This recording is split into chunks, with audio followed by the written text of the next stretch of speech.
L'ONG ADAC Mali, Association pour le développement et appui aux communautés, a voulu cette formation à l'endroit des élèves et leurs encadreurs de Kangaba en vue de contribuer à la lutte contre la déperdition scolaire, surtout des jeunes filles. La présente formation était donc essentiellement focalisée sur les techniques d'art oratoire et de plaidoyer. Aujourd'hui, nous organisons un atelier sur l'art oratoire et le plaidoyer. Et par rapport aux enfants, au groupement de 25 écoles du pays de Kangaba, c'est-à-dire tout le cercle de Kangaba, plus 6 écoles de la commune de Sibi et Bamwana. L'école en mode décentralisé. L'école en mode décentralisé, cela veut dire quoi? Cela veut dire que les communautés sont responsables de la gestion de l'école. Ce qui fait que nous organisons ça pour les enfants, les gouvernements d'enfants, pour qu'eux aussi ils fassent partie, ils ont une responsabilité dans la gestion de l'école. Donc s'ils ont des problèmes, essayez de voir comment gérer ça, que ce soit avec les comités de gestion scolaire ou avec les centres d'animation pédagogique ou bien même avec l'académie de Kati et même avec les partenaires. Comment est-ce que les problèmes qu'ils souffrent dans l'école souffre, comment faire ça pour qu'il y ait des solutions. Raison pour laquelle nous formons les enfants à savoir à faire le plaidoyer en un mot, quoi. Nous intervenons ici avec plan, sur un financement de plan qu'on appelle Programme Partnership Agreement, financé par le DFID, mais c'est plan qui nous finance dans 25 écoles du pays de Kangaba, raison pour laquelle nous menons ces activités dans le cadre de scolarisation, dans le cercle de Kangaba. À l'issue des précédentes formations, les organisateurs se disent comblés au regard des résultats obtenus. Nous sommes dans le cadre d'un partenariat avec Plan Mali. Le projet est axé sur le maintien, la scolarisation des filles, surtout leur maintien au niveau de l'école. Qui dit maintien, du coup, il y a beaucoup d'acteurs qui rentrent en ligne de compte. Et il faut une synergie d'action. Il y a des acteurs qu'il faut quelque part sur décideurs. Du coup, depuis 4 ans, nous sommes en train de convaincre les différents acteurs, à savoir vraiment les CAP, à savoir les enseignants, à savoir vraiment les communautés eux-mêmes, pour que vraiment, ça dit, les attitudes qui favorisent la scolarisation des filles puissent vraiment être adoptées au sein de la communauté. Et ces attitudes ne vont pas, il n'y aura pas ces changements sans des plaidoyers au niveau de ces acteurs. Du coup, on s'est vu que réellement ces plaidoyers nous permettent vraiment facilement de convaincre les groupes cibles pour un changement de comportement.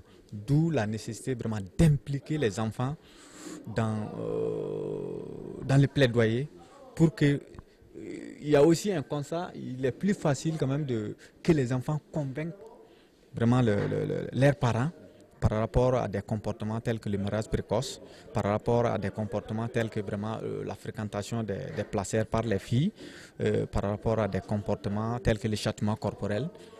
Donc c'est des actions, l'année dernière, il faut le dire aussi, ça c'est un recyclage. L'année dernière, quand nous l'avons organisé, et au bout de l'année, on a vu que réellement, avec l'implication des enfants, il y a eu des résultats vraiment palpables. Je donne un exemple concret. L'année dernière, à Séléfougou, il y avait un manque d'enseignants. Ce manque d'enseignants, c'est les enfants qui se sont, le gouvernement des enfants qui se sont organisés pour aller voir d'abord les maires, pour poser les problèmes aux maires. Quand le maire a vu les enfants, il s'est dit que vraiment il faut faire appel aux députés. Et le député a fait le déplacement, il a fait appel aux députés pour venir. Et ces mêmes enfants se sont exprimés auprès des députés. Et au bout du rouleau, on avait vraiment les 2 anciens que les enfants avaient tant souhaité. Ensuite, dans le village de Dekela, à 10 km ou bien 8 km de Kangaba. Donc il y avait une fille qui était vraiment, que les parents voulaient donner en mariage. Et c'est ces enfants qui se sont levés pour aller voir les parents, pour aller voir le prétendant.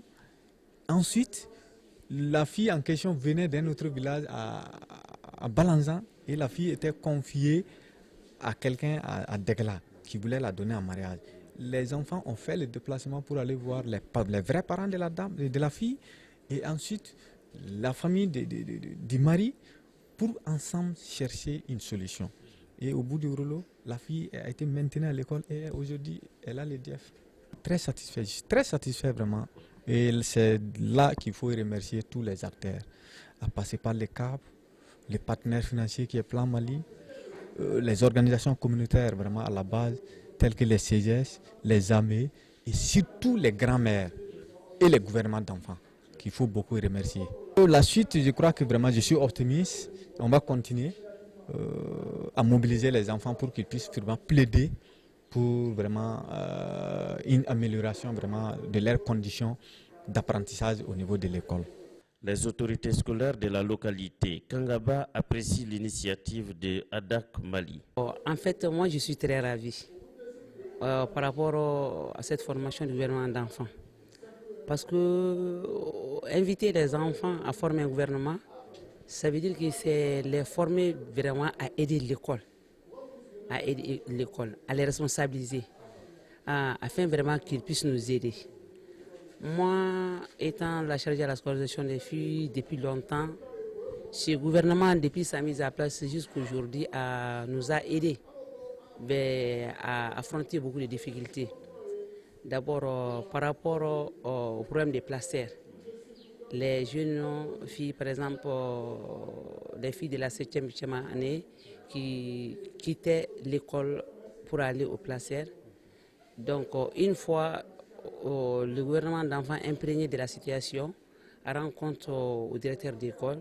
Le directeur d'école, à son tour, vraiment saisi la SCOFI, moi en question. Donc, ensemble, nous réunissons nos efforts afin vraiment que ces enfants laissent les placères. En fait, vraiment de laisser l'intérêt immédiat au profit vraiment de l'intérêt lointain. Ce projet ADAC, appuyé par le plan, depuis son avènement, et plus de 4 ans maintenant, travaille avec moi. Surtout vraiment pour aider les jeunes filles. Les aider d'abord à rehausser leur niveau à travers les cours de remédiation. Ça veut dire renforcer vraiment leurs compétences, les aider à faire le suivi. Parce que très souvent aussi, avec l'AE, nous suivons les enseignants dans les pratiques pédagogiques, c'est-à-dire vraiment ne pas créer trop de marge entre le petit garçon et la jeune fille et établir l'équilibre, s'intéresser à la fois aux garçons et aux filles. Donc ça c'est par rapport au suivi, aussi par rapport aussi aux cours de remédiation qui se font très généralement les jeudis soirs, les samedis. Et grâce même au cours de remédiation, vraiment, on se réjouit vraiment, grâce au cours de remédiation, nous avons eu vraiment un taux élevé par rapport au défaut de l'année passée. Moi, je souhaite vraiment une pérennisation. Je pense que c'est une bonne chose.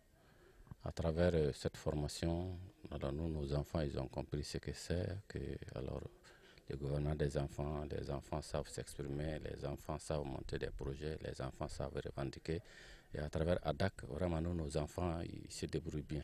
Oui, résultats palpables. Quand je me réfère aux résultats du DF de cette année, alors je crois que le CAP de Kangaba a été premier dans la région de Koulikoro, et notamment nos filles. Donc je crois que ça c'est un résultat. J'ai compris l'oratoire, la confiance en soi, les tracts et ensuite tout. J'ai dit aux autres, quand ils parlent en groupe, il ne faut pas avoir les tracts. Il faut avoir la confiance en soi, mais pas trop. Ils étaient donc plus de 100 participants à prendre part à la présente formation. Une formation qui cadre avec les objectifs de ADAC, à savoir trouver des réponses idoines aux préoccupations des communautés.